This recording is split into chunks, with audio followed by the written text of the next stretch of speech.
Hello my lovelies, Sarah Jane Critchley here, author of A Different Joy, The Parent's Guide to Living Better with Autism, Dyslexia, ADHD and more. So today I wanted to do the second half of the video that I had planned about communication. Please, first of all, I apologise for my stick figures. I'm not a good artist, not at all like my daughter. So the first video was all about the mum method. It's around the fact that if you're going to communicate, the person who's communicating needs to have the motive, opportunity and means to communicate. Okay, so we talked a bit about that. If you're not sure what that was about, go and look up the previous video because I'm not going to go through that in a huge amount of detail now.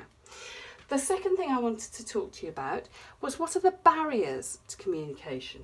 So if you imagine communication as a two-way act between these two characters, one of whom may or may not be autistic, one of whom may or may not have communication needs, and the other one, communication has to kind of go from one person to another and back. It's kind of like a game of tennis. So one person receives information, takes it on board and then sends it back.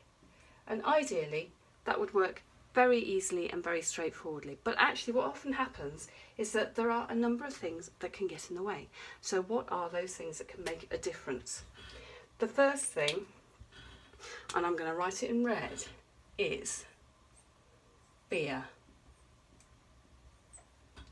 If you're scared, if you're terrified, if you're anxious, if you're worried, you will not be able to hear what other people have to say as clearly and as easily as you will if you're feeling calm and relaxed and happy.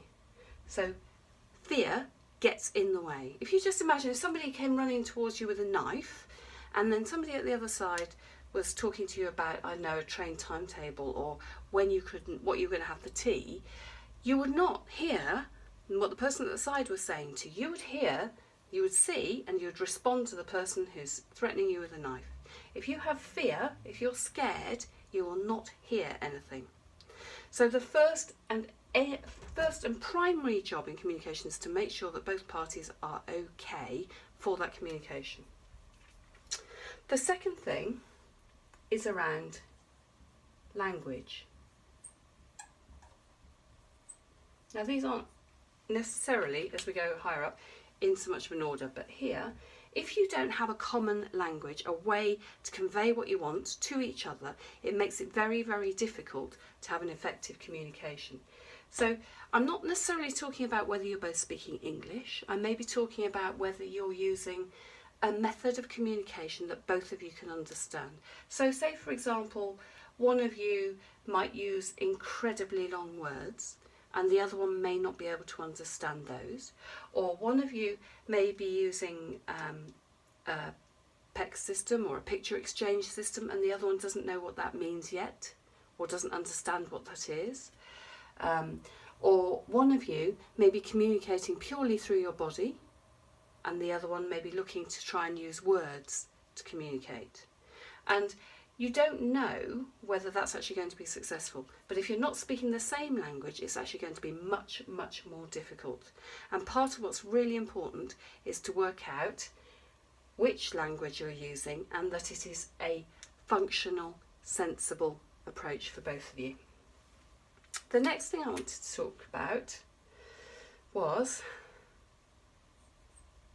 empathy.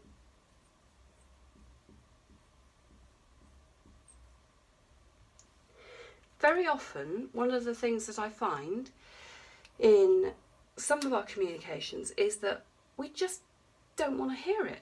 We just do not want to have that communication. If somebody is saying something that you don't want to hear and you don't have a vested interest in them being well and happy and having that conversation or that communication, then you're not going to be able to converse very effectively together.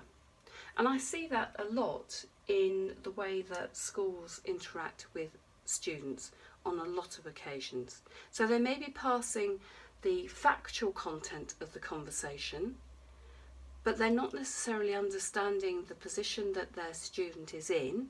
They may not be understanding whether they're scared. They may not be understanding whether they're struggling with the language. They may not be understanding that actually somebody's just clonked them in the corridor and that they're far too upset and distracted to be able to focus on what they're being told. And that if you actually have sufficient empathy and you look at the communication with a view to say what else is going on, how's that person feeling, what do they need from that communication, then that becomes easier.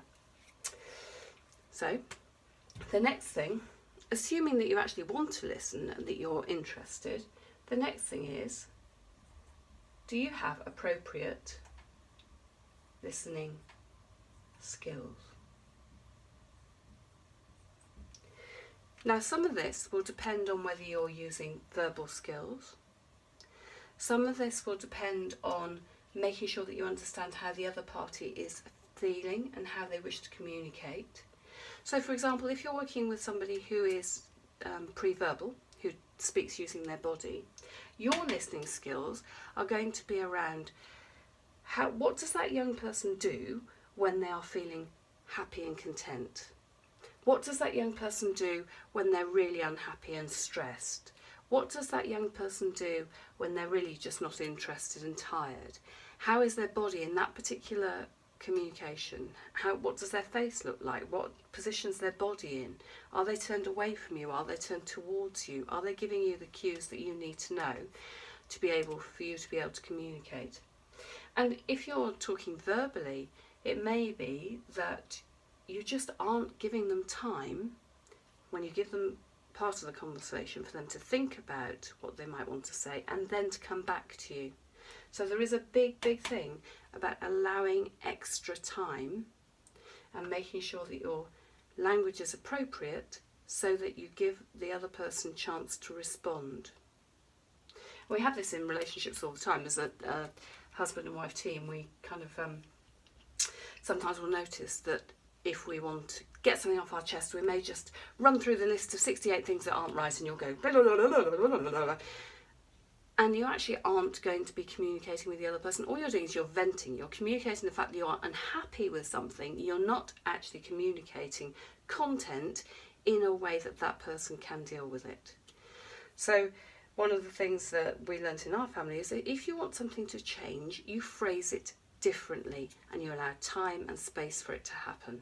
So a single instruction and time for that to be done is far more effective than, I want you to do this, and then I want you to do that, and then do that, and then by the time I come back I want this to have been done. And ideally backing up the thing that you want with a visual support. So it could be the list of things that need to be done, maybe 2 or 3 things. It could be having something in a diary that says by the end of the week you will need to do.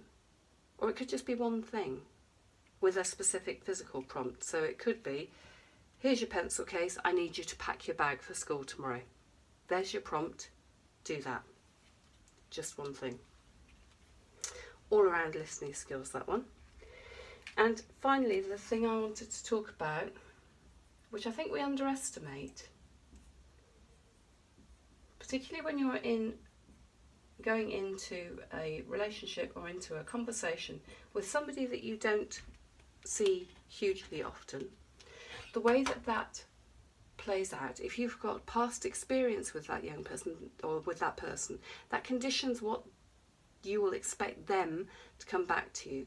And sometimes your past experience with them has been so traumatic and so difficult that you won't hear or be able to respond to anything else that they say.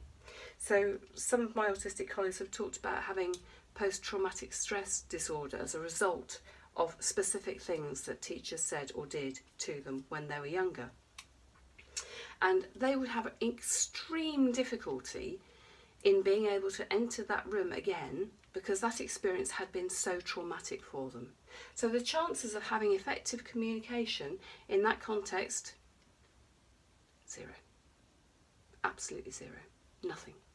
You can't do it. So it's really important to reflect and honour those. So that's your starter for 10 today. These are barriers to communication. So things you can do to avoid them.